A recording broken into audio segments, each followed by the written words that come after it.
বিশেষ বিসিএস এর মাধ্যমে 2000 চিকিৎসক নিয়োগ হবে। দুপুরে সচিবালয়ে এক অনুষ্ঠানে কথা জানান স্বাস্থ্য উপদেষ্টা নূরজাহান বেগম। এ সময় রেল উপদেষ্টা ফাউজুল কবির খান জানান, রেলওয়ের হাসপাতালগুলোতে রেলকর্মীদের পাশাপাশি সাধারণ মানুষকেও চিকিৎসা সেবা দেয়া হবে। বান্ডেল থাকলে প্রতি সেনমানিতে টাকা বাঁচবে। বিকাশ সেনমানি বান্ডেল কিনে জিতুন প্রতি লেনদেনে। বাংলাদেশ রেলওয়ের হাসপাতালগুলো সবার জন্য উন্মুক্ত হচ্ছে।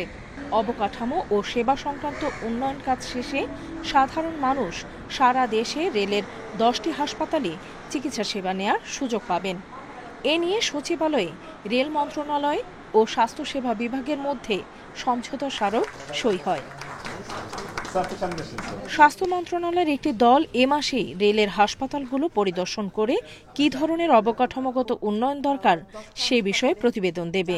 রেল উপদেষ্টা বলেন, স্বাস্থ্য মন্ত্রণালয়ের রিপোর্টের পরই অবকাঠামোগত উন্নয়নের ব্যবস্থা নেওয়া হবে। এটা কিন্তু কালকে থেকে ওপেন না, কারণ এখন তো ওই রোগী ডাক্তার তো আছে, ওই 3 জনই ডাক্তার। তো এখন ওই স্বাস্থ্য মন্ত্রণালয়ে যারা যাবেন তারা অবকাঠামোর সঙ্গে আরেকটা জিনিস যদি মেহরবানি করে দেখেন তাহলে খুব ভালো হবে। সেটা হচ্ছে যে ইমিডিয়েটলি আমরা মিনিমাম ইন্টারভেনশন করে কি করতে পারি। স্বাস্থ্য উপদেষ্টা জানান, দেশে ডাক্তার সংকট 8000, তাই ঘাটতি মেটাতে 15 সেপ্টেম্বরের মধ্যে বিশেষ বিসিএস এর মাধ্যমে 2000 ডাক্তার নিয়োগ দেওয়া হচ্ছে। রোগী কিছু ডিস্ট্রিবিউশন হয়ে যাবে। এই ডিস্ট্রিবিউশন করতে হলে আমাকে এখানে কী করতে, আমার ডাক্তার লাগবে, নার্স লাগবে, টেকনোলজিস্ট লাগবে, ওষুধপত্র লাগবে, সব কিছু আমাদেরকে ঠিক করতে হবে। কিন্তু এগুলো হুট করে তো আমরা করতে পারবো না।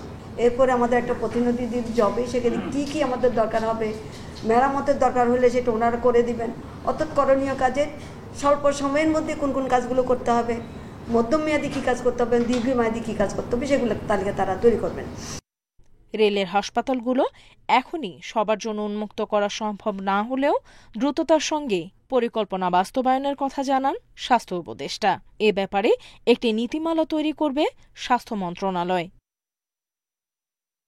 নুরসেলিনা শিউরি, ইন্ডিপেন্ডেন্ট নিউজ, ঢাকা।